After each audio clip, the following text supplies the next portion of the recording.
Para quem não me conhece, meu nome é Carmen. Eu tenho 31 anos e sou coordenadora do grupo de oração aqui de jovens.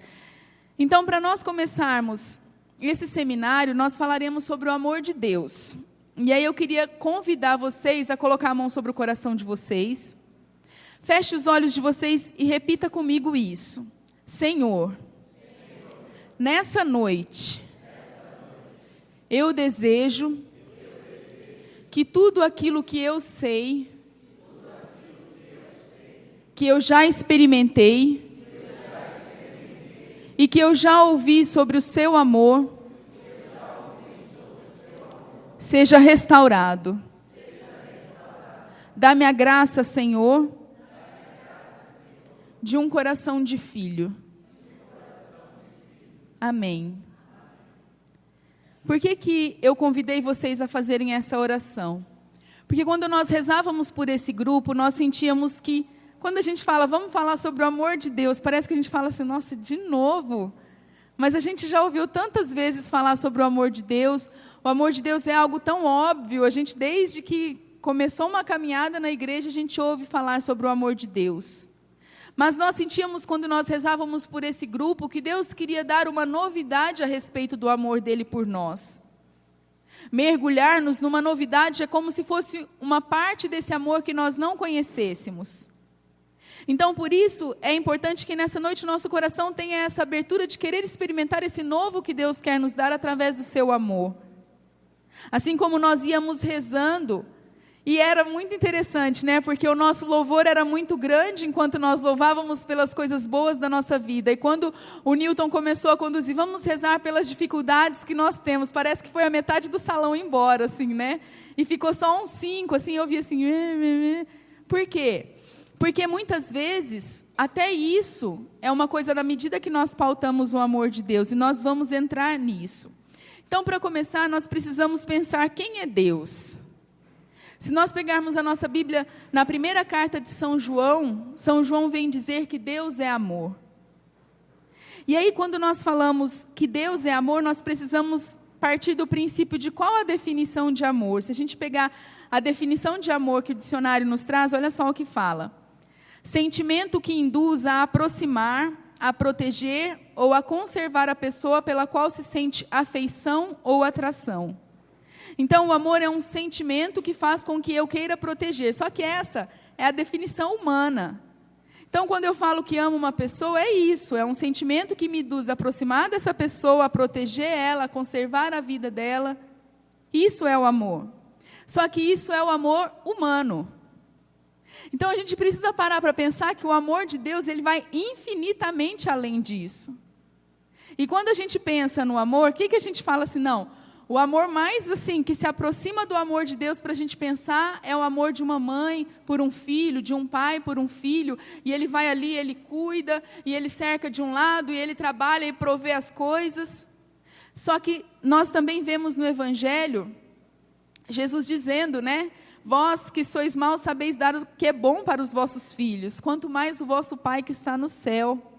Então, quando a gente fala que Deus é amor, nós precisamos pensar que esse amor de Deus, ele é infinitamente maior do que a concepção de amor que nós temos. Nós temos uma concepção de amor que vai até um limite. Às vezes a gente fala, não, eu amo a pessoa. Aí a pessoa dá uma mancada, você fala, eu amava, né? Mas parece que não era tudo isso que eu sentia, não é? Eu já pensei isso várias vezes. Por quê? Porque a nossa visão de amor, ela é limitada.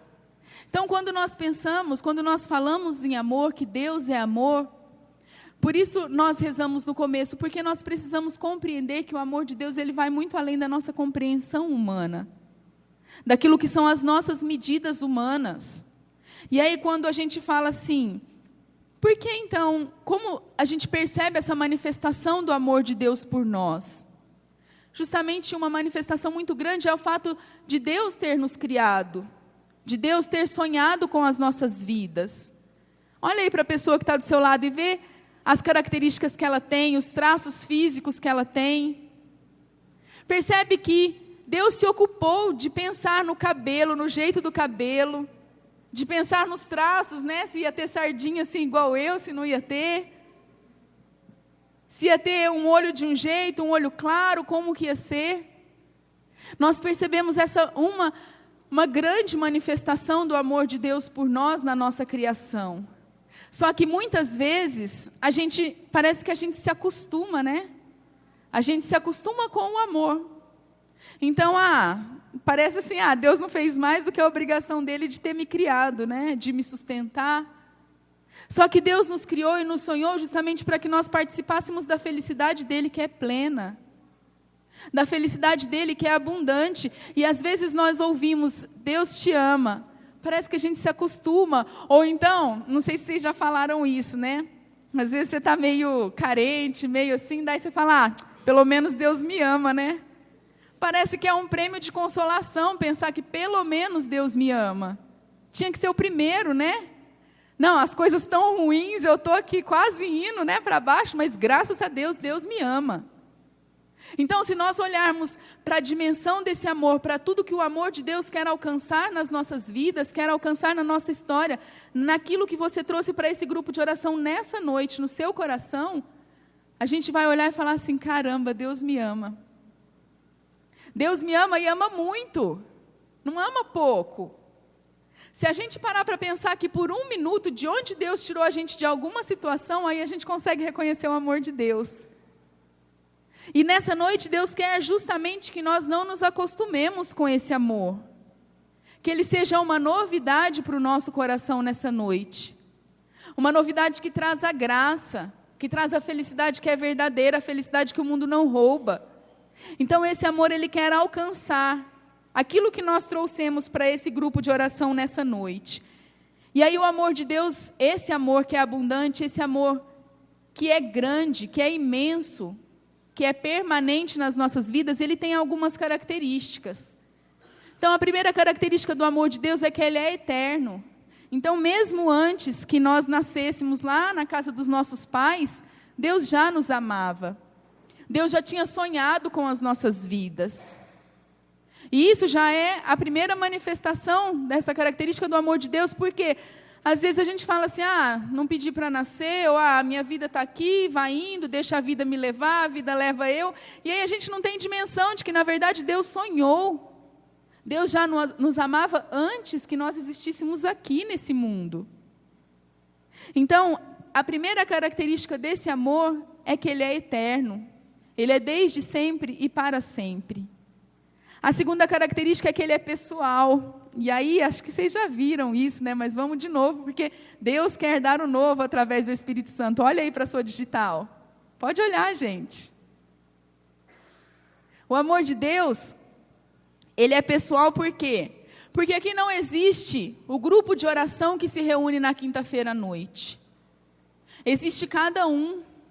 Existe a Fernanda, existe o Cristiano, existe o Marcos, existe a Marli, existe cada um que Deus trouxe aqui nessa noite. Para quê? Para que Deus amasse cada um unicamente. Então essa é a segunda característica de Deus, e isso precisa ir inflamando o nosso coração, de nós percebermos a dimensão que Deus tem por cada um de nós. O quanto Ele se debruça sobre nós. Então o amor de Deus, ele é eterno e ele é pessoal. Outra característica do amor de Deus, que ele é fiel. Ainda que nós sejamos infiéis, Deus não muda. Ele continua fiel até o fim. Então, mesmo que hoje você saia desse grupo de oração, eu espero que não, né? Mas você saia desse grupo de oração e fala, eu não quero mais saber disso. Deus permanece fiel ao seu lado. E aí não é nem justo, às vezes a gente fala, Deus foi embora, Deus me abandonou. Pera lá. Está aqui a característica, Deus é fiel e isso não muda. Então não é Deus que vai embora, somos nós que muitas vezes vamos. Aí a quarta característica do amor de Deus, que ele é sem medidas. E aí nós podemos medir, né, esse amor sem medidas ali, naquela cruz.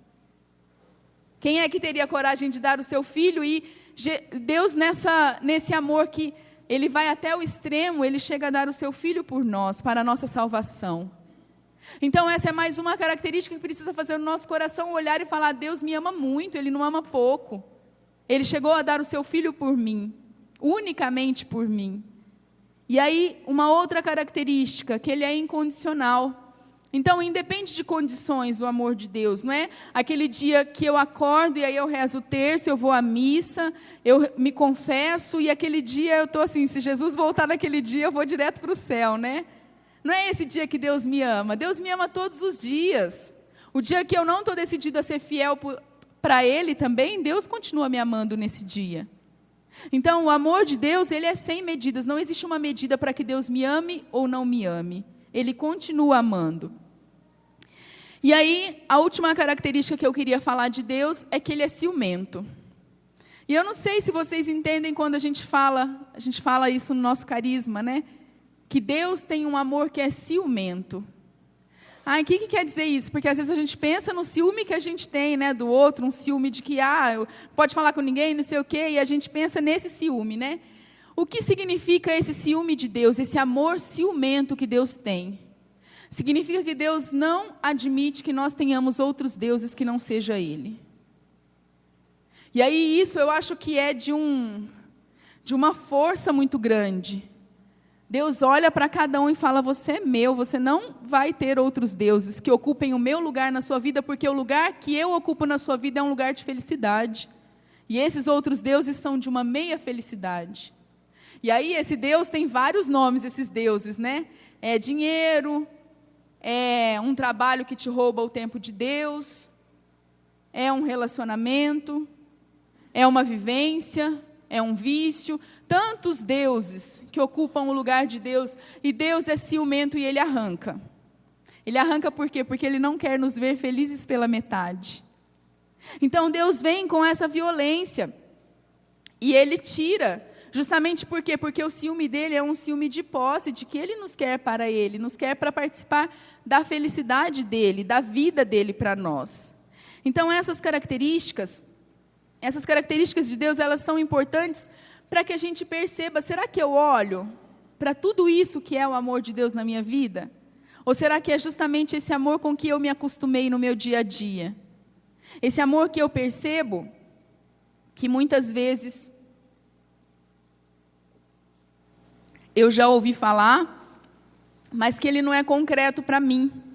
Porque daí eu vou falar um pouco de como eu conheci esse amor de Deus. Eu sempre ouvi falar, né? A minha família, ela era da igreja, assim, né? Na medida do possível. E aí eu ia na igreja e tudo, e eu ouvia falar desse amor. Quando eu fiz a crisma, eu tive uma experiência com esse amor. Mas parece que ainda não foi uma experiência que me fez compreender a totalidade desse amor, a grandeza desse amor. Então, era um amor que eu colocava as medidas. Então, tá bom. Então, se acontecer isso, aí Deus me ama, né? Se não acontecer, aí eu não sei se realmente é amor, não. Acho que Ele deve gostar um pouco, mas acho que Ele deve estar se ocupando de outras pessoas que estão com umas necessidades maiores do que a minha. Então, era assim que eu ia vendo o amor de Deus. E aí, um belo dia eu ouvi falar desse amor ciumento de Deus, e aí eu entendi, né? Eu entendi que Deus me tomava para Ele, que Ele me protegia sob as suas asas, que nenhum Deus estranho andava ao meu lado, que é o que fala na passagem de Deuteronômio. E eu entendi que existia um Deus que protegia a minha vida, que guardou a minha vida desde sempre. Só que a verdade, e aí agora é uma descoberta assim, bem recente, né? A verdade é que parece que esse resquício desse Deus que me ama um pouco, que me ama em alguns momentos, continua dentro de mim.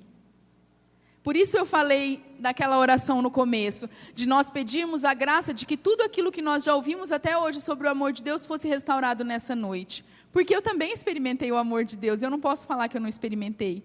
Só que o quanto que Deus tem movido o meu coração para descobrir um amor que é autêntico, um amor que é o verdadeiro amor. Porque muitas vezes o que acontece?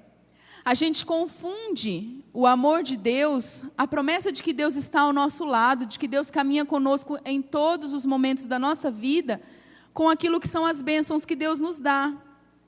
Então, se Deus, por exemplo, eu rezo, né? Eu ainda conversava com uma pessoa, e ela falava de uma dificuldade na família dela, né? Que estava rezando, e aí, na verdade, assim, era uma pessoa da família que estava doente. E aí ela pedindo oração, né, por essa pessoa, e aí a pessoa melhorou, e aí ela falou, nossa, Deus é bom, né?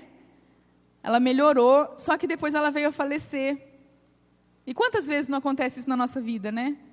Eu já perdi pessoas na minha família.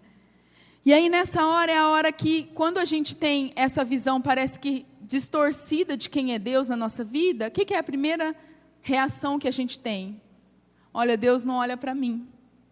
Deus não olha para as minhas necessidades. Deus não olha para aquilo que eu pedi. Então, não sei se esse Deus aí é um Deus de confiança mesmo. Será que é? E aí a gente vai medindo o amor de Deus, a bondade de Deus, a graça de Deus na nossa vida, por aquilo que é a bênção, e não por aquilo que Deus é na sua essência. De repente, aquilo que eu peço, não é aquilo que Deus quer me dar, porque Deus é ruim, não, porque Ele me conhece, conhece a minha vida inteira e sabe o que é bom para mim. De repente, aquilo que eu pedi é algo que vai me roubar de Deus. Às vezes eu estou pedindo um emprego, super emprego, né? Eu quero um emprego que eu vou viajar para fora do país, e aí eu vou ganhar muito dinheiro, e aí eu vou comprar não sei o quê. Eu vou ajudar as pessoas também, mas eu quero não sei o quê, e eu quero não sei o quê, a gente vai projetando. Se a gente, de repente, arrumar aquele emprego, Deus sabe o tanto que a gente é, às vezes, miserável, e vai embora, entendeu? Às vezes a gente vai embora e nunca mais volta para falar com Deus, para falar nenhum obrigado, né? E aí, o que Deus faz? Deus não permite, porque Deus sabe, Ele não quer perder a gente. A gente precisa lembrar dessas características do amor de Deus, e Deus não quer perder, Deus é ciumento. Então, hoje, na sua vida, para pensar qual é o conceito de Deus. Qual é o conceito de Deus que você trouxe para esse grupo de oração? Qual é a verdade de Deus que você traz nas situações que você vive que eu não conheço, mas que Deus conhece? Quais são as esperas do seu coração que você tem confiado a Deus, mas talvez confiado numa desconfiança, sabe? Eu vou deixar na mão de Deus, mas eu vou ficar aqui do lado olhando, porque vai que Ele vai cuidar de outra pessoa, igual eu pensava, né? Vai que Ele vai cuidar de outra pessoa que está precisando, mas daí eu pego e vou mexendo aqui, vou dando um jeito. Então, às vezes, o conceito que nós trazemos de Deus é justamente esse conceito de um Deus que é permanente em alguns momentos da nossa vida. E a grande verdade que Deus quer trazer para nós nessa noite, talvez até uma novidade, é o Senhor dizendo que Ele não nos abandona nunca. Ele não nos abandona nunca. A passagem de Isaías nos fala isso. Pode uma mãe esquecer-se daquele que amamenta, e mesmo se ela esquecesse, eu não te esqueceria nunca. Então é essa a verdade do amor de Deus a nosso respeito. É esse amor que nós precisamos sair desse grupo de oração, dizendo assim, eu estou vivendo isso, vivendo isso, vivendo isso. Mas Deus não me abandona nunca. Deus não me abandona nunca em cada uma das situações. Por quê? Porque Deus é amor e o amor de Deus não muda. O amor de Deus não muda. E Ele deseja restaurar em nossos corações nessa noite esse valor que nós temos. E aí eu queria que vocês pegassem a Bíblia de vocês, num evangelho que é bem conhecido, que traz para nós essa figura do amor de Deus, que é o evangelho do filho pródigo, que é de Lucas 15.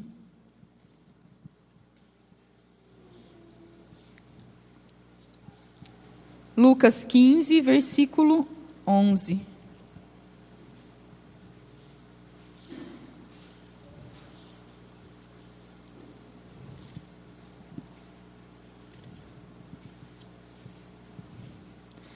Eu acredito também que vocês já conheçam esse evangelho. Então, novamente, peçam a Deus a graça de revelar ao coração de vocês aquilo que vocês nunca perceberam nessa passagem. Todo mundo encontrou? Disse também: um homem tinha 2 filhos. O mais moço disse a seu pai: meu pai, dá-me a parte da herança que me toca. O pai então repartiu entre eles os haveres. Poucos dias depois, ajuntando tudo o que lhe pertencia, partiu o filho mais moço para um país muito distante, e lá dissipou a sua fortuna, vivendo dissolutamente. Depois de ter esbanjado tudo, sobreveio àquela região uma grande fome, e ele começou a passar penúria. Foi pôr-se ao serviço de um dos habitantes daquela região, que o mandou para os seus campos guardar os porcos. Desejava ele fartar-se das vagens que os porcos comiam, mas ninguém lhes dava. Entrou então em si e refletiu: quantos empregados há na casa de meu pai que tem pão em abundância, e eu aqui estou a morrer de fome. Levantar-me-ei e irei a meu pai, e dir-lhe-ei: meu pai, pequei contra o céu e contra ti.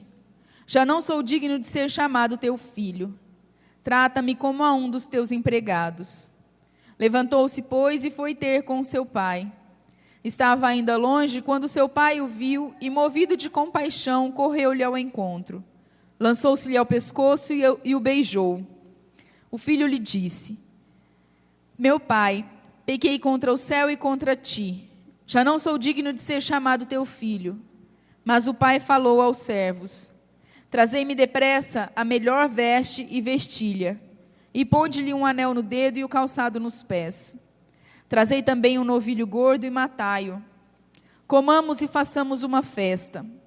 Este meu filho estava morto e reviveu. Tinha se perdido e foi achado. E começaram a festa. O filho mais velho estava no campo. Ao voltar e aproximar-se da casa, ouviu a música e as danças. Chamou um servo e perguntou-lhe o que havia. Ele lhe explicou: voltou teu irmão, e teu pai mandou matar um novilho gordo, porque o rei encontrou são e salvo. Encolerizou-se ele e não queria entrar, mas seu pai saiu e insistiu com ele. Ele então respondeu ao pai: há tantos anos que te sirvo sem jamais transgredir ordem alguma tua, e nunca me deste um cabrito para festejar com os meus amigos.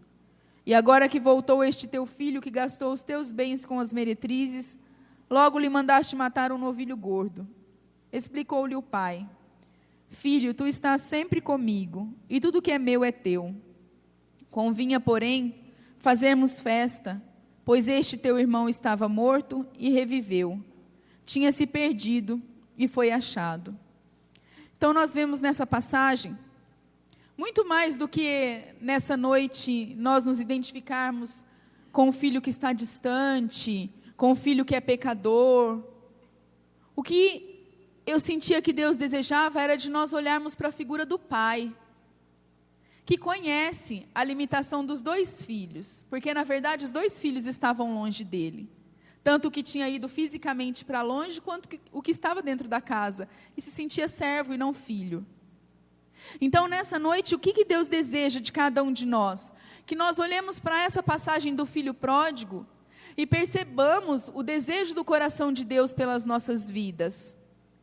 Se nós nos identificamos com o filho mais novo, aquele que partiu, que gastou tudo, nós podemos olhar e ver que na verdade o desejo do coração de Deus é tão grande, é de um amor tão grande, que Ele permite a liberdade de nos deixar. Ele permite essa liberdade onde nós podemos ir, nós podemos sair, nós podemos gastar tudo. Porque o amor de Deus, ele é livre. Ele não nos impõe. Ele nos deixa livre para escolher. E aí o desejo de Deus, na verdade, é que nós permaneçamos junto dEle. Que nós permaneçamos na casa. Que nós tenhamos esse alimento. Mas quando nós voltamos, Deus desejava essa volta de cada um de nós. E o que Ele tem? Uma veste nova. Uma sandália nova. Por quê? Porque o amor dEle não muda. Lembra que eu falei nas características? Não depende da condição que nós nos encontramos. E aí é interessante porque o filho já tinha todo um script, né? De como que ele ia falar com o pai, do que ele ia falar, e se o pai falasse, ele ia falar. E aí, na verdade, Deus não quer nada disso. Ele quer a nossa vida, Ele quer o nosso coração. Então, aqueles que se identificam com o filho mais novo, que muitas vezes parte, que vai na rebeldia, Deus deseja do mesmo jeito a volta. E aqueles que se identificam com o filho mais velho, que é esse que permanece dentro da casa do pai, e talvez muitos de nós se identifiquem com esse filho mais velho, porque nós estamos buscando, né? Se você está aqui nessa quinta-feira à noite, é porque você está dentro da casa do pai. Você está em busca. Só que às vezes a gente busca, mas a gente não acredita que a gente é filho, mas a gente acha que a gente é muito mais um servo, um escravo. E aí, com isso, a gente não toma posse de que Deus me ama. Parece que Deus ama muito mais aqueles que vão e que voltam, que vão e que voltam. Mas eu que estou aqui, Deus não olha para a minha necessidade. Eu que estou aqui, Deus não olha para a conversão dos meus. Eu que estou aqui, Deus não olha para o meu sofrimento dentro do matrimônio. Deus não olha para o meu sofrimento com o meu filho. Deus não olha para o meu sofrimento com os meus pais. Eu que estou aqui, daí a gente entra nessa postura desse filho mais velho. Eu estou há tanto tempo contigo e nunca me destes um cabrito. Será que esse filho pediu algum dia? Ou será que ele olhava para tudo aquilo que o pai tinha e falava, não, isso aqui é do pai, isso aqui não é meu, eu sou só, estou aqui só cuidando, eu sou só empregado. Qual será a postura do nosso coração hoje? Como filhos desse Deus que ama, como filhos desse Deus que é bom, como filhos desse Deus que, na verdade, quer que nós tragamos no nosso coração nessa noite tudo aquilo que nós sentimos em relação a Ele. É uma noite em que Deus deseja curar o nosso coração no nosso relacionamento com Deus. Deus não quer que nós saiamos desse grupo do mesmo jeito que o nosso coração chegou aqui em relação à pessoa dele. Quer dizer que os problemas vão diminuir, que os problemas vão mudar? Não, quer dizer que o meu coração vai acreditar que eu tenho um Deus. O Salmo 91 fala assim, quem habita ao abrigo do Altíssimo e vive à sombra do Onipotente, diz ao Senhor, sois meu abrigo, minha fortaleza, meu Deus em quem confio. Vou ler de novo. Quem habita ao abrigo do Altíssimo e vive à sombra do Onipotente, diz ao Senhor, sois meu abrigo, minha fortaleza, meu Deus em quem confio. E aí, já terminando essa pregação, eu queria convidar mesmo vocês a pensarem, será que esse Deus é o Deus em quem eu confio? Será que esse Deus é o Deus em quem eu coloquei a minha fé, como São Paulo fala? Certo estou que Ele tem poder? Ou será que é um Deus que eu ouço falar de algumas pessoas que já me falaram, que fizeram uma experiência com Ele, mas essa experiência ainda não é concreta na minha vida? Deus nessa noite quer levantar homens e mulheres de fé, homens e mulheres que estão fortes na tribulação. Sabe, igual a gente ainda partilhava, na nossa formação, da passagem da tempestade acalmada, que às vezes a gente está no meio dessa tempestade, mas que Cristo está ali no barco, e às vezes parece que a gente duvida, e acorda ao Senhor desesperado, o Senhor não está vendo que nós estamos perecendo? E às vezes nós vivemos assim, nessa coisa de ter que correr para fazer, porque Deus não vai fazer por mim. E essa noite eu queria já convidar os músicos. Essa noite é a noite que Deus escolheu para nós, para tocar bem no profundo do nosso coração, para tocar na nossa intimidade, para tocar talvez o lugar que nós trazemos no nosso coração onde Deus não toca, onde Deus não entra porque eu não permito, porque eu não acredito que ali Ele pode trazer a salvação, porque eu não acredito que nessa situação, na minha afetividade, na minha sexualidade, nos meus sonhos, nas minhas frustrações, Deus pode alcançar também.